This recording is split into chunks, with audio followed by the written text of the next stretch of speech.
سعودی وزارت حج و عمرہ نے کہا ہے کہ مناسک حج کا آغاز ہو گیا ہے، جس کے لیے تمام انتظامات کو حتمی شکل دے دی گئی ہے۔ پاکستانی اقامہ ہولڈرز کی بڑی تعداد بھی حج میں شریک ہوگی۔ سعودی وزارت حج و عمرہ کا کہنا ہے کہ اندرون ملک سے 60,000 عازمین کرام مکہ مکرمہ پہنچانا شروع ہوں گے۔ سعودی وزارت حج و عمرہ کا کہنا ہے کہ اندرون ملک سے 60,000 عازمین کرام مکہ مکرمہ پہنچنا شروع ہوں گے، جن کو استقبالیہ پوائنٹ سے خصوصی بسوں کے ذریعے مکہ مکرمہ پہنچایا جائے گا۔ مشاعرہ مقدسہ میں مناسک حج کے انتظامات مکمل کر لیے گئے ہیں، جس میں خیموں سمیت خصوصی عمارتوں میں عازمین حج کی سہولیات کو حتمی شکل دے دی گئی ہے۔ پیدل حج کرنے کے شوقین افراد کے لیے خصوصی ٹریک بھی بنائے گئے ہیں۔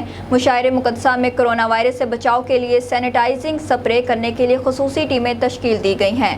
خصوصی ہسپتال بھی بنائے گئے ہیں، جہاں 24 گھنٹے پیرامیڈیکل سٹاف اور ڈاکٹروں کی ٹیمیں ڈیوٹی سر انجام دیں گی، جبکہ سیکیورٹی کے بھی فول پروف انتظامات کیے گئے ہیں۔ 60,000 عازمین حجاج میں پاکستانی اقامہ ہولڈرز کی بھی بڑی تعداد شریک ہوگی۔